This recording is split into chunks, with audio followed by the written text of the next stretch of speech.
अस्सलाम वालेकुम बच्चों। आसान केमिस्ट्री में खुशामदीद। मैं हूं आपका टीचर तनवीर हुसैन। तो आज हमने पढ़ना है ग्राम एटॉमिक मास। ठीक है। और ग्राम मॉलिक्यूलर मास और ग्राम फार्मूला मास। तो ग्राम एटॉमिक मास की अगर हम बात करें तो इसकी डेफिनेशन हमने कहीं से याद नहीं करनी। इसी की हेडिंग से हम इसकी डेफिनेशन निकालेंगे कि क्या होती है। कि जब एटॉमिक मास ऑफ एलिमेंट को, ठीक है, जिसको मैं हाईलाइट कर रहा हूँ, जो एटॉमिक मास होगा इसको अगर हम ग्राम में लिखें तो वो क्या होगा, ग्राम एटॉमिक मास। ठीक है, यहीं से इसकी डेफिनेशन लिखते हैं। When when atomic mass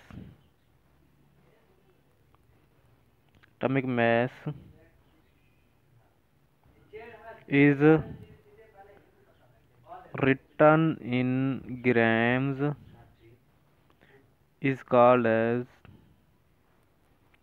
gram atomic mass. Gram atomic मास। अब देखिए, इसमें हमने कोई एक लफ्ज़ भी बाहर से नहीं लिखा। सारा का सारा आपके क्वेश्चन के अंदर लिखा हुआ है, आपकी हेडिंग के अंदर लिखा हुआ है। Atomic mass in grams is called gram atomic mass. ठीक है। अब हम देखते हैं इसकी एग्जांपल हमारे पास क्या हो सकती है। ठीक है। अब मैं बात करूँ हाइड्रोजन की। हाइड्रोजन का एटॉमिक मास होता है 1.008। जब हम हाइड्रोजन के 1.008 ग्राम्स लें तो वो उसका क्या होगा, ग्राम एटॉमिक मास। इसी तरह अगर मैं बात करूँ कार्बन की, कार्बन का अगर 12 ग्राम हो तो वो क्या होगा, कार्बन का ग्राम एटॉमिक मास होगा। ठीक है। इस बिल्कुल इसी तरह इसके बाद हमारी दूसरी डेफिनेशन है, वो है gram molecular mass. Gram molecular मास।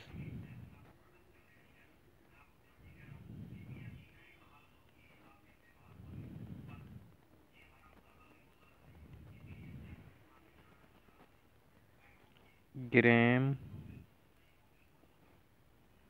Molecular mass. ठीक है, ग्राम मोलिकुलर मास। फिर हम लिखेंगे अगर किसी मॉलिक्यूल के एटॉमिक मास को, ठीक है, या किसी चीज़ के मॉलिक्यूलर मास को अगर हम ग्राम में लिखें तो वो क्या होगा, ग्राम मोलिकुलर मास। ठीक है, बिल्कुल आसान है। इसकी डेफिनेशन भी लिखते हैं, the molecular mass. The molecular मास, क्योंकि हम यहाँ पे अच्छा, यहाँ पे हमारे पास क्या था, एटॉमिक मास। ग्राम एटॉमिक मास था तो हम बात की थी हमने एटॉमिक मास की, इसमें है ग्राम मोलिकुलर मास। तो हम लिखेंगे the molecular mass is written in grams. जब हम मोलिकुलर मास को ग्राम के अंदर लिखें तो it is called as gram atomic mass. ठीक है। अच्छा, यहाँ पे मैंने बात की मॉलिक्यूलर मास की, तो हम इसकी एग्जांपल जब लेंगे तो हम क्या लेंगे, किसी मॉलिक्यूल को लेंगे। ठीक है। फ़र्क है, मैं बात करता हूँ कि H2O एक मॉलिक्यूल है, इसका 18 ग्राम होता है, दो हाइड्रोजन को, और 16 क्या हो गया, ऑक्सीजन का 18 ग्राम। ठीक है। इस तरह अगर मैं मॉलिक्यूल एक और लूँ, H2 गैस जो होती है, इसका दो, इसके 2 ग्राम होंगे तो वो क्या होंगे, इसका मॉलिक्यूलर मास ऑफ हाइड्रोजन, क्योंकि ये मॉलिक्यूल है, वाटर और हाइड्रोजन क्या है, मॉलिक्यूल है। अच्छा, इसके बाद हम नेक्स्ट चलते हैं, हमारे पास है ग्राम्स फार्मूला मास। ग्राम फार्मूला मास। ठीक है। अब इसमें फार्मूला मास को जब हम, फार्मूला मास होता है आयनिक कंपाउंड का, जब हम फार्मूला मास को ग्राम में लिखेंगे तो वो क्या होगा, ग्राम फार्मूला मास। बिल्कुल आसान डेफिनेशन। अब लिखेंगे when formula mass, formula mass आप लिखेंगे of the ionic compound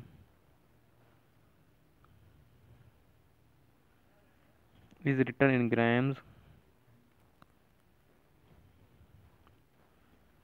in grams. तो क्या होगा, comma, it is called gram formula mass. अच्छा, इसमें आप when formula mass of, formula mass is written in grams it is called gram formula. आप ionic compound का वर्ड भी इसमें स्किप कर सकते हैं, जिसने याद करने वो याद भी कर सकता है। ठीक है। अब आयनिक कंपाउंड मैंने आपको बताया था पहले भी कि हमारे पास वो होते हैं जिसके में इनके आयन हो, पॉजिटिव और नेगेटिव आयन। और यहाँ पे आपकी सिलेबस में जो दिया गया है वो है NaCl, क्योंकि इसके अंदर Na पॉजिटिव होता है और Cl नेगेटिव होता है। ठीक है, इसका जो ग्राम मोलिकुलर मैस होगा या फार्मूला मैस होगा वो क्या होगा, 58.5 ग्राम। ये इसकी क्या होगी, एग्जांपल सोडियम क्लोराइड की। या इसके अलावा आपकी बुक में एक और एग्जांपल दी गई है, वो है CaCO3। ठीक है, इसका उन्हें जब टोटल काउंट करते हैं तो सबका, कार्बन का, ऑक्सीजन का और कैल्शियम का, तो ये 100 ग्राम्स बनता है।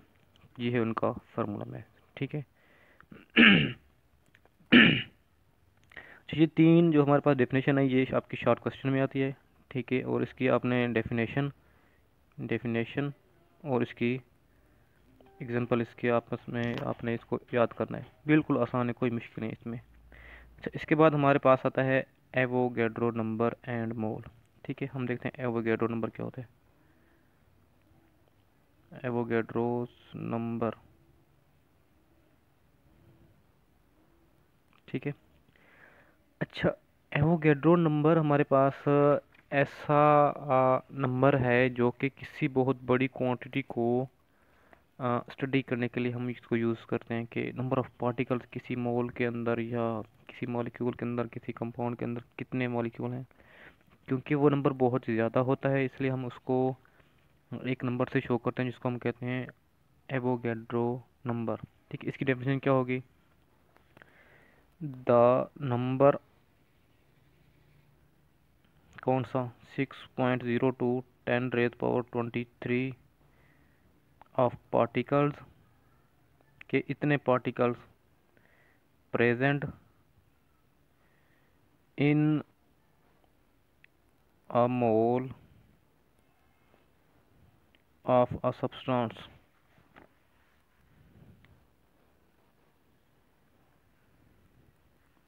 किसी भी सब्सटेंस के एक मोल के अंदर जो पार्टिकल होते हैं वो 6.02 10⁻23 होते हैं। It is called Avogadro number. It is called as Avogadro number. इसको हम क्या, नंबर ऑफ एवोगैड्रो, इससे Na से रिप्रेजेंट करते हैं। ठीक है, और एवोगैड्रो नंबर का मोल के साथ एक रिलेशन है कि किसी भी चीज़ के अगर मोल में फ़र्क किया, कि मैं कहता हूँ जी कार्बन, इसका एटॉमिक मास क्या होता है 12।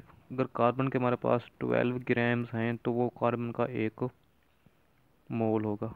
ठीक है, अगर मैं बात करता हूँ कि ऑक्सीजन की, अगर ऑक्सीजन के हमारे पास, ऑक्सीजन का एटॉमिक मास होता है 16, अगर इसके 16 ग्राम्स हैं, ठीक है, तो हमारे पास ये 16 ग्राम्स क्या होगा, एक मोल ऑफ ऑक्सीजन होगा। इसी तरह अगर मैं बात करूँ वाटर की, H2O, कि हमारे पास एक गिलास है, ठीक है, इसके अंदर 18 ग्राम्स पानी है, तो इसके अंदर मॉलिक्यूल कितने होंगे, क्या होंगे, ये 18 ग्राम्स, इसके बराबर होगा 1 मोल के। और इन सब के अंदर जो पार्टिकल होंगे वो क्या होंगे, Na, नंबर ऑफ एवोगैड्रो, जो हमने ऊपर पर लिखा यहाँ पे 6.02 10⁻23। ठीक है, तो ये हो गया एवोगैड्रो नंबर, आपके शॉर्ट क्वेश्चन में आता है। आपने इसकी डेफिनेशन लिखनी है और इसकी एक तो साथ में एग्जांपल लिखनी है। ठीक है, इसके बाद अगर हम बात करें कि मोल, अगर आपके शॉर्ट क्वेश्चन में आता है कि मोल क्या होता है। अब मोल स्पेसिकली ये ना एक क्वांटिटी ऑफ सब्सटेंस को शो करता है कि कितनी क्वांटिटी है। जिस तरह हम कहते हैं कि 1 किलोग्राम चीनी, ठीक है, या 1 लीटर दूध। इसी तरह हमारे पास जो कंपाउंड्स होते हैं या मॉलिक्यूल होते हैं उनके दरमियान उनको हम स्टडी किस तरह करते हैं कि उनको हम मोल में लेते हैं। मोल एक समझ लें कि आपका एक यूनिट होता है कि कितना चीज़ आप लेंगे, कि 1 मोल, 2 मोल या 4 मोल। ठीक है, तो मोल को हम डिफाइन किस तरह करते हैं कि ऐसी चीज़ जिसके अंदर 6.02 10⁻23 पार्टिकल हों, उस अमाउंट को हम क्या कहेंगे, मोल। ठीक है, the amount of substance, the amount of substance, ये कुछ भी हो सकता है, that contain 6.02 10⁻23 molecules या आप यहाँ पे पार्टिकल भी लिख सकते हो, इज कॉल्ड एज मोल। ठीक है, इसको केमिस्ट लोगों का सीक्रेट यूनिट भी कहते हैं। ठीक है, फिर उसकी एग्जांपल भी, अच्छा आपने नंबर, इसका फार्मूला आपने किस तरह लिखना है, क्या इसको किस तरह कैलकुलेट कर सकते हैं। Number of mole is equal to known mass, कि अगर आपको किसी चीज़ का मैस दिया गया है तो आपने उसके मोल बताना, तो क्या करेंगे, उसका नॉन मैस जो आपको दिया गया है और उसका जो मोलर मैस होगा। ठीक है, अब इस फार्मूले को इस्तेमाल करके आप आगे सारी कैलकुलेशंस कर सकते हैं। ठीक है, मीन के ये तीन चीज़ें हैं, एक दो और ये तीन, इसमें से आपको कोई दो चीज़ें अगर दी गई हैं तो भी आप उससे तीसरी चीज़ फाइंड कर सकते हैं। ठीक है, इससे अगला टॉपिक इसी से रिलेटेड है, मैं वो लिख देता हूँ यहाँ पे, मोलर कैलकुलेशन, मोलर कैलकुलेशंस। ठीक है, अब मैं इसको आपको थोड़ा आसान करके बताता हूँ। अब ये फार्मूला हमने लिखा मोल का, मोल अगर हमने फाइंड करना हो, अगर हमें दिया गया मास हो, उसको मोलर मास से डिवाइड कर, हमारे पास क्या आ जाएगा, मोल, ये आ जाएगा मोल। अगर हमने फाइंड करना हो कि उसका चीज़ का मास कितना है, अगर हमें मोल्स और मोलर मास दिया गया हो तो क्या होगा, ये मोलर मास यहाँ पे डिवाइड हो रहा है, यहाँ पे आके क्या हो जाएगा, मल्टीप्लाई, क्या हो जाएगा, number of mole multiplied by molar mass is equal to इसका जो मास हमें दिया गया होगा वो। ठीक है, अगर अगर हमने फाइंड करना हो मोलर मास, ठीक है, तो मोलर मास यहाँ पे क्या हो रहा है, डिवाइड, वहाँ पे जाके मल्टीप्लाई, और ये नंबर ऑफ मोल यहाँ पे क्या हो रहे हैं, मल्टीप्लाई, वहाँ पे क्या हो जाएंगे, डिवाइड। तो इसको हम चेंज करेंगे तो हमारे पास फार्मूला क्या बनेगा, molar mass is equal to क्या बनेगा, known mass over number of mole. ठीक है, ये एक फार्मूले से हम इसके तीन फार्मूले बना सकते हैं। ठीक है, ये भी आपके बुक में मेरे ख्याल से पेज नंबर 20 पे दिए गए हैं। ठीक है, इसके बाद इसकी कुछ एग्जांपल्स भी हैं कि अगर आपको दो चीज़ें दी गई हैं तो आप उससे तीसरी चीज़ कैसे फाइंड करेंगे। तो चलिए, ये क्वेश्चन हमारा चैप्टर कंप्लीट हो गया, बाकी इंशाल्लाह नेक्स्ट वीडियो में हम नेक्स्ट चैप्टर को स्टार्ट करेंगे। ओके जी, खुदा हाफिज़।